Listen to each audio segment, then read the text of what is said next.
देखो, स्टूडेंट्स के द्वारा जब 11th क्लास में एडमिशन लिया जाता है तो 11th क्लास में एडमिशन के लिए सबसे पहले ये सोचना पड़ता है कि क्या सब्जेक्ट लिया जाए। जो कॉमर्स सब्जेक्ट लेने वाले जो स्टूडेंट हैं उनके लिए 3 ऑप्शनल विषय होते हैं। हिंदी इंग्लिश सभी में होता है। 3 ऑप्शनल विषय होते हैं। 3 ऑप्शनल में आपके एक बिजनेस एडमिनिस्ट्रेशन और एक आपके आता है या तो कंप्यूटर लिया जाता है या फिर इकोनॉमिक्स लिया जाता है या फिर मैथ्स ली जाती है। तीसरा ऑप्शनल होता है आपके अकाउंटेंसी, जिसको हिंदी में बोलते हैं लेखा शास्त्र। अकाउंटेंसी, लेखा शास्त्र और बिजनेस एडमिनिस्ट्रेशन, ये दोनों ऑप्शनल ऐसे हैं जो सभी स्टूडेंट को पढ़ने पड़ते हैं। तीसरे में उनके पास में क्या है, ऑप्शन होता है कि उसमें वो इकोनॉमिक्स लेना चाहते हैं, कंप्यूटर लेना चाहते हैं या मैथ्स लेना चाहते हैं। तो कॉमर्स वाले स्टूडेंट के लिए ये जो एक ऑप्शनल पेपर है आपके अकाउंटेंसी, जिसको हम हिंदी में लेखा शास्त्र बोलते हैं, ये बहुत ही इंपॉर्टेंट सब्जेक्ट है, क्योंकि ये क्या है, एक मेन सब्जेक्ट माना जाता है कॉमर्स के अंदर। और दूसरा ये सब्जेक्ट इसलिए भी उनके लिए इम्पोर्टेंट है क्योंकि आगे अगर वो कुछ विशेष कोर्स करना चाहते हैं, जैसे सीए करना चाहते हैं, सीएस करना चाहते हैं, आईसीडब्ल्यूए करना चाहते हैं या अकाउंट्स से इससे रिलेटेड ऐसा कोई कोर्स करना चाहते हैं, तो उनको विशेष रूप से इस सब्जेक्ट के ऊपर फोकस करना पड़ता है।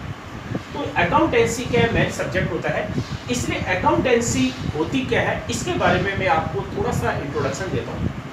अकाउंटेंसी, जिसको हिंदी में हम लेखा शास्त्र बोलते हैं, एक शब्द और है अकाउंटिंग। अकाउंटिंग को हिंदी में बोलते हैं लेखांकन। देखो, व्यापार में जितने भी हमारे लेन देन होते हैं, ट्रांजैक्शन होते हैं, उन ट्रांजैक्शन को लिखना पड़ता है, क्योंकि किसी भी व्यापारी के लिए ये संभव नहीं है, पॉसिबल नहीं है कि वो सारे लेन देनों को याद कर सके। इसलिए कौन सा लेन देन कब हुआ था, किस व्यक्ति के साथ में हुआ था, किस व्यक्ति से कितना पैसा लेना है, किस व्यक्ति को कितना देना है, किसको पेमेंट करना है, बैंक में हमारा बैलेंस इस समय कितना है, और इसके अलावा व्यापार में इस समय जो माल है बचा हुआ, जिसको हम स्टॉक बोलते हैं, वो कितना है, इन सबको अगर मालूम करना है तो उसको क्या है, व्यापार से संबंधित सभी बातों को या ट्रांजैक्शन को लिखना पड़ता है। तो व्यापार में ऐसे जितने भी हमारे जो लेन देन होते हैं, जिसको हम इंग्लिश में बोलते हैं ट्रांजैक्शन, ऐसे ट्रांजैक्शन को लेखा पुस्तकों में जब लिखा जाता है तो लिखने की इस प्रक्रिया को ही हम क्या बोलते हैं, लेखांकन, यानी कि लेखा पुस्तकों में अंकन करना या लिखना। लेकिन लेखा करने के कुछ नियम और सिद्धांत होते हैं, उन निश्चित नियमों और सिद्धांतों को ध्यान में रखते हुए ही लेखांकन किया जाता है, ताकि हम व्यापार के बारे में सारी जो सूचनाएं हैं वो सूचनाएं कभी भी मालूम कर सके। तो लेखा शास्त्र ही एक ऐसी पुस्तक है जिसमें वो नियम या सिद्धांत होते हैं। इसकी सहायता से या इसके नियमों और सिद्धांतों को ध्यान में रखते हुए हम लेखा पुस्तकें तैयार करते हैं और तैयार करके हम व्यापार के बारे में संपूर्ण जानकारी हासिल करते हैं। लेखा पुस्तकों को लिखने से केवल व्यापारी को इतना ही मालूम नहीं चलता है कि व्यापार में उसके कौन से लेन देन हुए हैं, बल्कि उसको ये भी मालूम चलता है कि उसका व्यापार किस पोजीशन में है, क्योंकि प्रत्येक व्यापारी ये जानना चाहता है कि जिस व्यापार का संचालन उसके द्वारा किया जा रहा है वो व्यापार किस स्थिति में है, उसकी आर्थिक स्थिति कैसी है और आने वाले समय में क्या रहने की संभावना है। इसलिए व्यापारी के द्वारा लेन देनों का लेखा किया जाता है। तो लेखा शास्त्र क्या होती है, इसमें कौन से नियम और सिद्धांत है, किस प्रकार से खाते तैयार किए जाते हैं, इनके बारे में हम पढ़ेंगे। देखो, ये लेखा पुस्तकें जो तैयार की जाती है, इन लेखा पुस्तकों को तैयार करने के 3 प्रणाली है, 3 सिस्टम है। एक है आपके डबल एंट्री सिस्टम,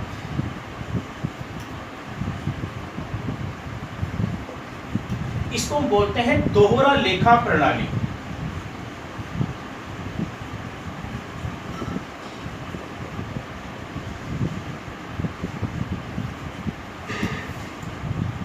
दूसरा है सिंगल एंट्री सिस्टम,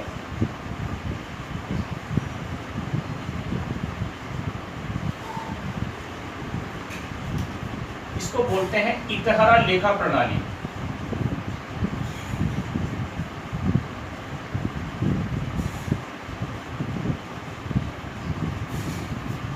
और तीसरा है आपके इंडियन सिस्टम,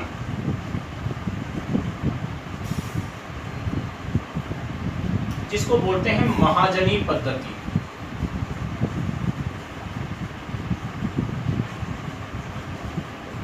ये 3 पद्धतियां हैं जिनके आधार पर खाते तैयार किए जाते हैं या लेखा पुस्तकें तैयार की जाती है। सबसे पहले लेते हैं डबल एंट्री सिस्टम, दोहरा लेखा प्रणाली। दोहरा लेखा जो प्रणाली है, ये लेखा करने की आधुनिक प्रणाली है और विश्व में लगभग सभी देशों के द्वारा इस प्रणाली का इस्तेमाल किया जाता है।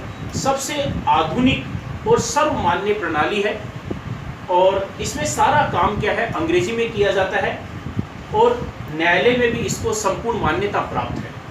इसलिए बड़ी बड़ी व्यापारिक संस्थाओं के द्वारा, बैंकों के द्वारा, कंपनियों के द्वारा, इंश्योरेंस कंपनियां हैं और कुछ है, इन सभी के द्वारा डबल एंट्री सिस्टम का इस्तेमाल किया जाता है। दूसरा है सिंगल एंट्री सिस्टम, इकहरा लेखा प्रणाली। इकहरा लेखा प्रणाली अपने आप में कोई प्रणाली नहीं है, लेकिन इस प्रणाली का इस्तेमाल बहुत छोटे जो व्यापारी होते हैं उनके द्वारा किया जाता है, क्योंकि उनकी आर्थिक स्थिति ऐसी नहीं होती है कि वो संपूर्ण खाते तैयार कर सके।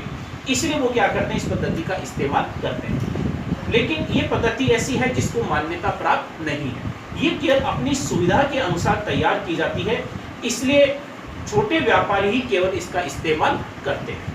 लेकिन इस प्रणाली से व्यापार के बारे में संपूर्ण जानकारी हासिल नहीं हो पाती है। तीसरी है आपके इंडियन सिस्टम, जिसको हम महाजनी पद्धति भी बोलते हैं, क्योंकि ये प्रणाली केवल भारत में ही प्रचलित है, भारत के अलावा और कोई और कहीं पर प्रचलित नहीं है, इसलिए इसको इंडियन सिस्टम भी बोलते हैं, महाजनी पद्धति।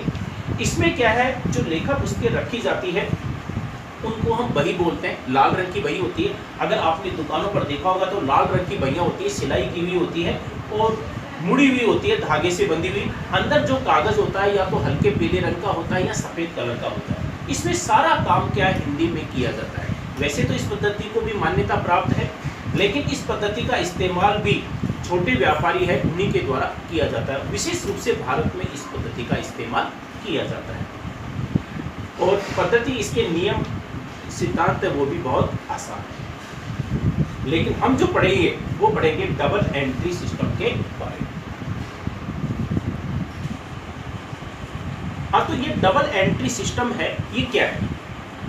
डबल एंट्री सिस्टम, जिसको हिंदी में हम दोहरा लेखा प्रणाली बोलते हैं, इसमें जो लेखा पुस्तकें रखी जाती है उसके रखी जाती है, रजिस्टर होते हैं और इसमें सारे जो फॉर्मेट होते हैं बने हुए होते हैं। सारा काम इसमें अंग्रेजी में किया जाता है। दूसरे इसमें क्या है, 2 पक्ष माने जाते हैं। एक क्या है, बाईं साइड में जो पक्ष होता है वो क्या है, डेबिट कहलाता है, और जो दाईं साइड में पक्ष होता है वो क्रेडिट पक्ष कहलाता है। डेबिट यानी कि हिंदी में इसको नाम बोलते हैं और दाईं साइड में जो पक्ष होता है उसको क्रेडिट यानी कि जमा पक्ष होता है। इसमें 2 पक्ष होते हैं और दोनों पक्षों में इसका लेखा किया जाता है, क्योंकि इसकी ये मान्यता है कि कोई भी लेन देन होता है तो उसका प्रभाव 2 पक्षों पर पड़ता है। और ये निश्चित भी है कि 2 पक्ष होते हैं, क्योंकि जब एक पक्ष देने वाला होता है तो दूसरा लेने वाला भी होता है। अगर आपकी कोई शॉप है, अगर आपने कोई वस्तु बेची है तो आप देने वाले हो, तो उस वस्तु को लेने वाला दूसरा पक्षकार भी है, यानी कि 2 पक्षकार होते हैं। जब 2 पक्षकार होते हैं तो उसमें क्या है, 2 पक्ष प्रभावित हो गए, इसलिए इसमें क्या है, एक पक्ष को डेबिट किया जाता है और एक पक्ष को क्रेडिट किया जाता है। डेबिट यानी कि नाम और क्रेडिट का मतलब जमा। चूंकि इसमें सारा काम अंग्रेजी में किया जाता है, इसलिए इस प्रणाली का इस्तेमाल केवल बड़ी संस्थाओं के द्वारा किया जाता है। जितने भी हमारे बैंक है, जितने भी कंपनीज है, सभी कंपनियां वो इसी प्रणाली का इस्तेमाल करती है, क्योंकि उनकी आर्थिक स्थिति इतनी सुदृढ़ होती है कि वो इसके लिए अपने पास अकाउंटेंट, लेखापाल रखते हैं, उनके पास सीए होते हैं, इसलिए वो इस प्रणाली का इस्तेमाल कर सकते हैं। इसलिए अधिकतर बड़ी संस्थाएं इस पद्धति का इस्तेमाल करती है और संपूर्ण विश्व में इसको मान्यता प्राप्त है। और हम जो पढ़ेंगे वो डबल एंट्री सिस्टम के बारे में ही पढ़ेंगे। तो डबल एंट्री सिस्टम है, ये क्या होती है, ये डेबिट और क्रेडिट में इसमें किसको हम डेबिट करते हैं, किसको क्रेडिट करते हैं, लेन देनों का लेखा कैसे किया जाता है, लाभ हानि जो है कैसे ज्ञात की जाती है, इसके बारे में हम पढ़ेंगे आगे।